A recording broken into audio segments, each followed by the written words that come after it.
அவை தலைவர் அவர்களுக்கும் சக கட்டுரையாளர்களுக்கும் எனது அன்பான வணக்கத்தை தெரிவித்துக் கொள்கிறேன். என்னுடைய கட்டுரை ஆங்கிலத்தில் எழுதியிருக்கிறேன். அதை முடிந்தவரை நான் தமிழிலும் ஆங்கிலத்திலும் இருமொழி கலப்பில் வழங்கலாம் என நினைக்கிறேன்.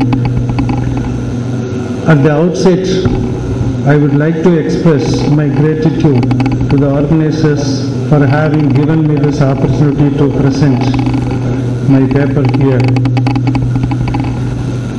My paper has very minimal objectives and intended to bring out the dynamism of lexical usages in translations done by various scholars like V.V.S. Iyer, Rajaji, Thangaswamy, and M.S.M. Michael, Poonalingam Pillai, Rajagopal Iyengar, etc.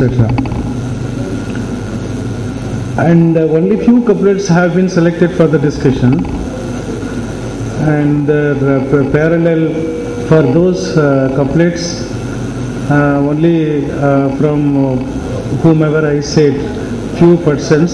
I have spent a lot of time to collect the literature from all the translators. Let me read over the paper. Just let me straight away go to the paper then.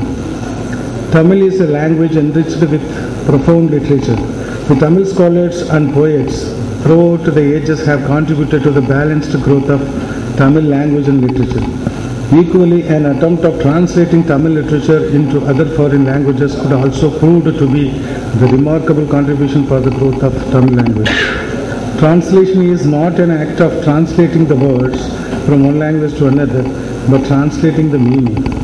Thirukkural, one of the classical texts with the unique speciality of Thiruvalluvar's versatile erudition, is that he explains the mighty and lofty theme in a small couplet. There are near about 80 translators have attempted to render the contention of all 1330 couplets into English and also other world languages. Most of the attempts witnessed with the inclusion of lexical synonymy in the renderings.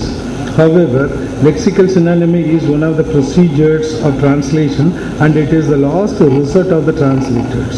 In any dimension that interprets the concepts of the Thirukkural through the work of translation is identified that the original conceptions have been transferred maximally with the parallel chosen from the ground of synonymy. This is an issue so far whichever debatable and eternally not confined with the concrete solution. In the field of literary translation, more time has been devoted to investigating the problems of translating poetry than any other literary mode. Many of the studies purporting to investigate these problems are either evaluation of different translations of a single work, of a personal statements by individual translators on how they have set about solving problems. An attempt is made in this paper with the aiming to analyze the criteria of lexical dynamism employed in English translations of Kural done by various translators. This paper tries to distinguish the lexical replacement attitude found in between different translations. In this context, the translations done by G.U. Pope and Drow and John Lazarus are compared with the translations of M.R. Rajagopal Iyengar, V.V.S. Iyer, Rajaji, I.D. Thangaswamy, M.S. Poonalingam Pillai, and M.S.M. Michael. Lexical criterion and dynamism in translating Kural. Translation is not an act of translating the words from one language to another, but an act of transferring the truth of the source text or meaning. On several occasions, the rendering procedures adopted by various translators mainly focused on the conceptual retention rather than the retention of the original fragmentations. Translation of literary texts is not an exception from this dynamics. Of course, literary translations mostly identified with the focus that of the conceptual transference, and they are felt adequate for what actually a target reader needed. However, it has been theoretically emphasized that a translation should be on par with the original, either lexical or content. The translation must be rendered in such an excellent manner that the readers should not think or feel that they are reading the translation. They should always feel in their heart of hearts that they are reading an entirely original literature. It is nice to observe that the lexical dynamism employed in English renderings of the most of the Tamil literary works can be placed on par with the original in content and style. The criteria also emphasized as translation must be precise in every aspect and be completely free from commission and omission. In other words, the translator must do full justice to the original author without importing his own thoughts. This can be proved only by the choice of lexical term. Unless the lexical correspondence mutually compromised, a good translation would certainly be not taken for granted. Let us see some of the translations where the dynamism of lexical takes a position to play an important role for appreciation. So of course all the parallels are identified as a dynamic one or other way, but however they are all to be criticized in this. For instance, குறள் குடிதடியை கோளோச்சு மாநில மன்னன் அடிதலியை நிற்கும் உலகம். Translation 1 done by G.U. Pope.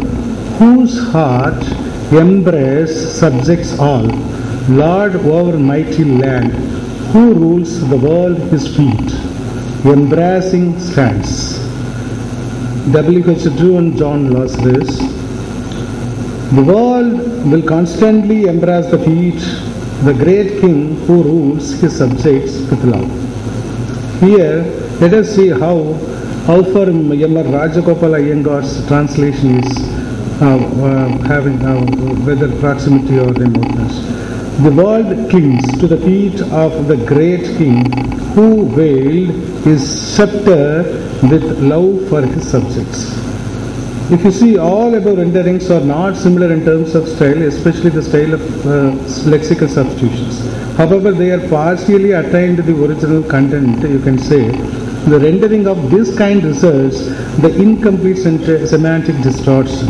The status of the synonymic words like clings, scepter and embrace used in these translations are semantically similar and they play a different role in expression. Despite of having a status of synonymy in the process of rendering, these three options could be free from semantic sensitivity. The mechanism of equivalence adopted by M.R. Rajagopal Iyengar would probably be better and comparatively identical as proximity to the original. In translation, clarity of thought is an essential quality. A translator should make the meaning very clear, beyond a shadow of doubt and an iota of ambiguity. Owing to understand such norms, a translator should go with the dynamic selection in terms of equivalence, and they must enable to prove the clarity of thought of the original content. Let us see an example for this kind. Arivudayar, couplet number 427. Arivudayar avadu arivar, arivilar agdari kalladavar. W.H. Draw and John Lazarus. So, the wise are those who know beforehand what will happen. Those who do not know, this one the unwise. G.U. Pope. The wise discern, the foolish fail to see, and minds prepare for things about to be.